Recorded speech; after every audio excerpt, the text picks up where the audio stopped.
evening, everyone. Jai Hind. I want to first ask you all that how many of you have never experienced fear in your entire life? There was a Lebanese poet called Khalil Gibran. He wrote these 4-5 lines from the Prophet on fear. And what he wrote was, it is said that before entering the sea, a river trembles with fear. She looks back at the path she has traveled, across the peaks of the mountains, the long, winding roads, crossing forests and villages. And in front of it, she sees an ocean so vast that to enter seems nothing more, but to disappear forever. But there's no looking back. The river cannot go back. Nobody can go back. To go back is impossible in existence. The river now has to take the risk of entering the ocean. Because it is now that fear will disappear and the river will know it's not about disappearing into the ocean, but of becoming the ocean. So, ladies and gentlemen, when we talk about the changing face of security, firstly, I would like to give the example of my dear friend, Veena. Veena is not here right now, but I'm sure she is abroad right now. She was to be here. She's in the US, and I'm sure she's watching us live from there. Hi, Veena. So Veena is known as the lady bodyguard of the country, you know. So when we see, people used to imagine a bodyguard or security would be in rippled muscles, bouncers coming in, and big hulks, 6-footers coming in. They would be security guards, martial artists, black belt, here to fight. But I'm here not to advise you all. You all are very, very big security experts. I will share what I personally believe and with what I speak on television, on the leading news channels. I'll tell you what I believe in. So I believe security is not about bronze, it's about brains. I'm sure you all will agree with me on that.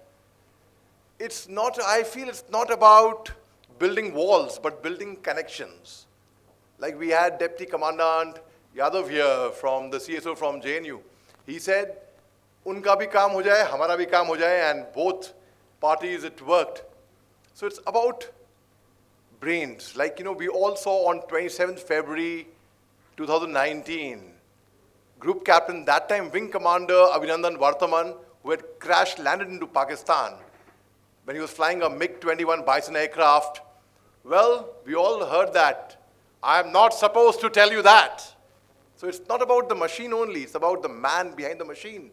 And the two major challenges that the world is facing today are not, I think it's not about Russia-Ukraine war, Hamas, Israel, or China-Taiwan.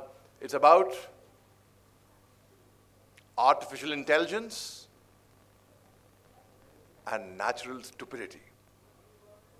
And if we rely on the number one, then we'll become more and more stupid. But we have no choice. We have to rely on it, and we have to think very, very positively about how AI can shape the security and our future. So when we talk about threats, it's not about normal threats. We all got to know on last year, in fact, on 17th, 18th September, Lebanon, Syria. We all heard about the famous cyber attacks. Cyber attacks, what do we understand? We understand that it will hack our servers and it's gone. Imagine thousands of the people getting wounded, many people dying, many casualties in a cyber attack. How can you have a casualty, a physical casualty, in a cyber attack? But it did happen with walkie-talkies, pagers, a new form of attack. So the enemy now, I think, is not just across the border or somebody who will come at night to harm us. It's probably in our pockets, in our mobiles. Who's there to hack us? Would you all agree with me on that or not? I'll share a small story with you. You know, I don't want to repeat because most of the panelists, most of the speakers have spoken already about so many enlightening things. I'll share a small story of human connection. Not about bronze. Well, I would not say about brains either, but probably having your wits about yourself, you know, and not panicking in that situation and just being calm, cool, and composed. How many of you have had, I would say, in हमारी फौजी लिंगो में होता है ना, honor, I've had the honor of losing my card, sir. How many of you have had the honor of being kidnapped? How many of you have been taken hostage? How many of you, okay, it happened to me. So I think that's a very, very big, people would say, oh my goodness, that's a breach of security, how did it happen? And let me tell you all, let me assure you one thing. We all came out from there without a scratch, without being harmed. Let me tell you the story. Sound interesting? Okay. I had come to Delhi from Nagaland. I was serving with the Assam Rifles there. And I have this very strong affection and affinity towards the northeast part of India. I personally believe the people over there are very, very cultured, very, very principled, men of their word, very hardworking, honest, and they don't cheat you. They are, I literally love them. So I've spent a lot of my childhood memories of in Manipur, Nagaland, because my father too was in the army and he had several tenures in the northeast. So I had come to Delhi to lead the Assam Rifles Republic Day parade contingent. We had gone back to Nagaland, month of March, and we were coming down from Kohima to Dimapur. About 62 kilometers stretch, hilly area. When you come down from Dimapur, from Kohima, you cross a place called Medzifema, Ghaspani, and thereafter you come to Chumukdima. And after Chumukdima is Dimapur. And obviously the mobile networks don't work stretch from Kohima to at least Medzifema. It never used to work that time. I'm talking about 2008. And suddenly we got an SMS. Well, not from a hacker, don't worry. It was a normal, regular, genuine SMS from the airline saying that our flight has been delayed by another 3 hours because, as we all know, the weather changes in the northeast very fast. So now what do we do? I said, sir, here, I know this area. I had the honor of being ADC to the Corps Commander over here. And there's a very fine hill over here, a very beautiful hill. Let's go there. And there's a beautiful waterfall over there. And if it rains, there could be a rainbow which would be formed over there. Let's go there. Fine, we took a consensus and we went there. As we were going up, and we made a grave mistake, we violated some norms. The instructions from the orders from the IG, the Inspector General of the Assam Rifles, IGR North, were very, very clear that not more than 2 officers will travel in one gypsy, for obvious reasons. So we were 4 officers and 1 non-commissioned officer, NCO, Havaldar Thapa, who was driving the gypsy. As we were climbing up the hill, something came and fell on a white, hard-top gypsy right when we were at the foothill. Thar! And the whole gypsy shook. And the next second, what do we see? We see a man in combat dress sitting on the bonnet of the gypsy with his long barrel weapon. He had broken the windscreen and he had pointed his weapon on Havaldar Thapa. And immediately we said, we are friends, don't shoot, we are friends, don't shoot. And they got us out from the gypsy. 1 meter away, 5, 6 men appeared in combat dress, wearing herbs, bushes, leaves on them. On the left side, again, 4, 5 guys appeared. We were blindfolded. Our hands and legs were tied. And as we all learn in academy that never show your back towards the enemy or never kneel down before an enemy, but here, honestly, it was a situation where we were helpless. We were 5 of us, we were kneeling down. Our hands and eyes were tied. But one thing I must appreciate, and that's why I call them worthy opponents, they didn't misbehave with us. Though imagine respectfully tying us up, but yet not misbehaving with us. And their self-styled company commander, Major Tumsa Ao, I still remember very, very clearly, he said, gentlemen, don't worry, we will not harm you all. And he stood before us, and the orders came on a set from his commander, who was a lady from Ukhrul, a Thankul lady.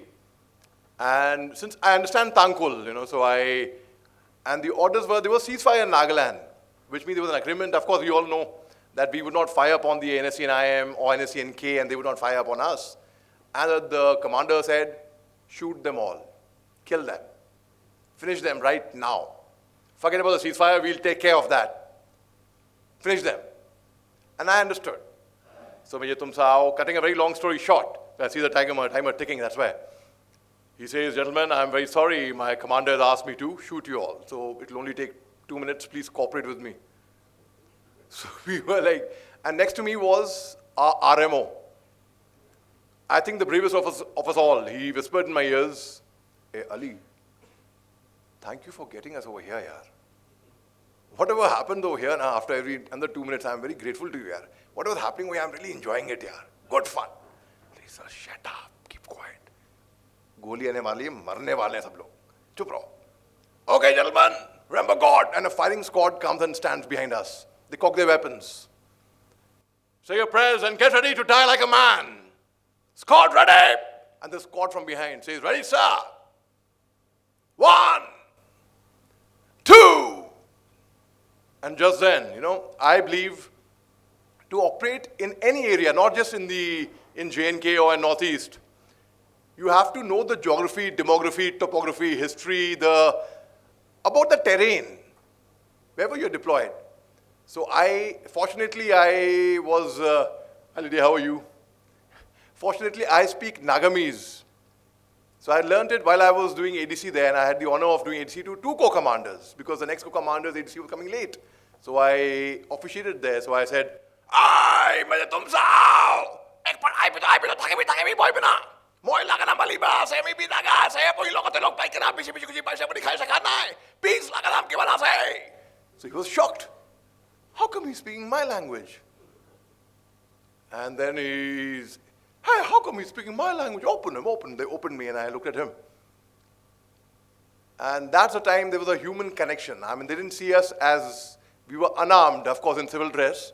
They didn't see us as soldiers. They saw us as human beings.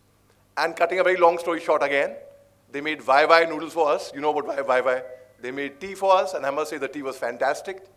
And we were released from there without a scratch. And so my take is, the future of security, we have to have an understanding. There was a time when, ji? Hai sir, boliye? Achha, phone, oh, okay, theek hai. So the future of security is not changing, like we all saw on 2nd January 2020, General Qasim Soleimani, the chief of army staff of Iran, he was attacked in Baghdad by the US UAV pinpoint while he was going in his convoy. So UAVs. So security is not about an AI or a machine. AI will intercept the threat, they will tell you. It's human beings, as General Soy rightly said. Human beings will always be superior to AI. It's the human beings, the human touch, which will ultimately give the results. An AI or a machine can tell you a threat. We as human beings can prevent it. We can prevent a war from happening. We know what's to be done. As Brigadier John rightly, what a presentation, sir. I mean, I must say, honestly, sir, that's the best keynote address I've ever seen in my entire life, not in a conclave only. And he mentioned about AI, he mentioned about deep fake. When Op Sindoor, sir, you spoke so passionately about Op Sindoor. When Op Sindoor, you know about this, when Op Sindoor was on, that time Pakistani news channels took my screenshot from NDTV and played it on their news channels as a big villain in Pakistan. Because I wrote an open letter to Jaish-e-Mohammed, the terrorist outfit. I wrote it on 14 February 2019, and I wrote it now on 22nd April this year, which had gone viral. So I consider it to be a big compliment. So security, apni hifazat, apne haath. Thank you very much. Any questions I would be very happy to take on, please. Jai Hind. In Nagamese, I said, we are friends, don't shoot us. And then, not just in Nagamese. I started speaking to him in his language, in his dialect, since he was from the Ao tribe. Now, Nagaland, the Aos are from Mokokchung, the Ngamis are from Koima, Zakama, The Konyaks are from Mon, Twinsang, the Lothas are from Wokha, the Semas are from Zunoboto. So, they are Ziliang, the Ringmas, they're different tribes. You should know कौन से क्षेत्र से कौन सी tribe है और कौन सी tribe किससे दोस्त है. So I spoke to him now. In the Aos, there's Chunkli and there's Chankli. And then there's Mungsun. So I spoke to him in Mungsun. I told him, "Ye tum sao Khumalir, Chungalir, Chukataklir, Nakunlir, NFC na Milton Kamnunglir, Chongar Pecho, Nina Metin, Nina Minmer," which meant we are friends, we love you. Don't harm us. If you harm us, you'll have to pay for it. So that's what I told him.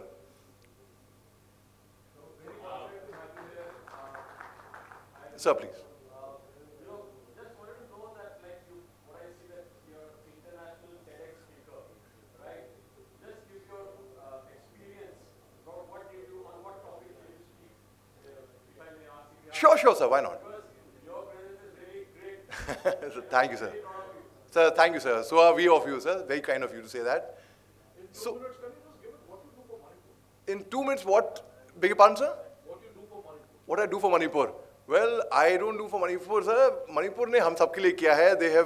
It's a state which has contributed a great deal in nation building. We have the greatest sportsmen like Mary Kom, Mirabai Chanu from Manipur. We had Ratan Thyam, who we lost recently.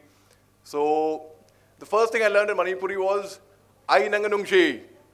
The lady is laughing over there. So that's the first thing I learned in Manipur. And in fact, I had the honor of interviewing Brigadier John. Brigadier John was the Deputy GOC 57 Div in Manipur and Lima Kong. And 3rd May, 3 years back when the violence broke out, he was the officiating GOC there. The whole night, his number had gone viral to helplines, and whole night, sir, was, and he was out, bilkul, and Speak is not about me, please. The fact of the matter is that why I asked for this question is, for all of you in this audience, you should know, this young man has given at least 150 interviews on Manipur and how the problem can be resolved. And the best part is, constantly, unbiasedly, he's been taking this stand, with a lot of facts coming from him. So hats off to this. thank you, sir. Very kind of you, sir. Thank you, sir. So my biggest honor, in fact, I gave an interview to NDTV about it, and I said, I was recently awarded the Director General Assam Rifles Commendation Card after 18 years of hanging up my uniform. Thank you very much. Not for some work that I did 18 years back, of course. It was something which I did now, which I felt I wasn't very deserving of it. But anyhow, the DG was kind enough to have awarded me on the spot. And I think I would be one of the few veterans, in fact, who would have got this honor. So I gave an interview to the NDTV saying that, इससे बढ़कर honor मेरे लिए कुछ नहीं हो सकता.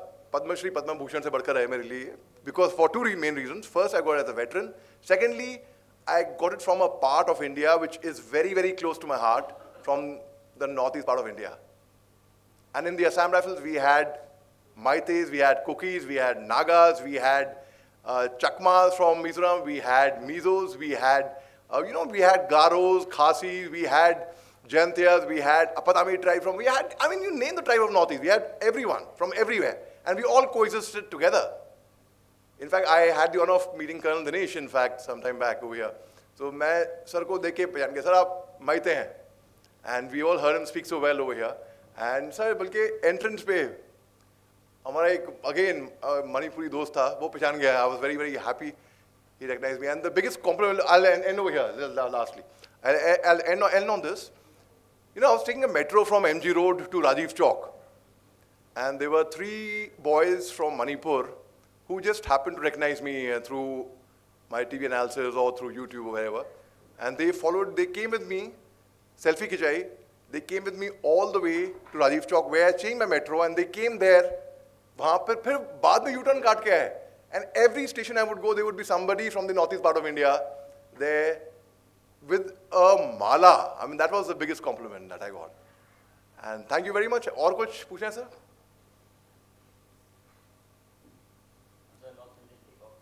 Yes, sir? And on security, on a lighter note, I'll leave you all with this with the note,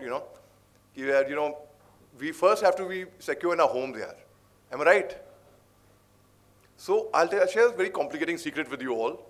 Thank God my wife is not here, or my father is also not here, thank God. Many, many years ago, when I was 23, I was married to a widow who was as pretty as could be. Now this widow had a grown-up daughter who had hair so red that my father fell in love with her, and soon the two were wed. Now this made my dad my son-in-law and changed my very life, and my daughter now became my mother. Since she became my father's wife, now to complicate the matter, though it brought me joy, I soon became the father of a bouncing baby boy. Now this little baby of mine then became a brother-in-law to dad, and so became my uncle. For it made me very sad.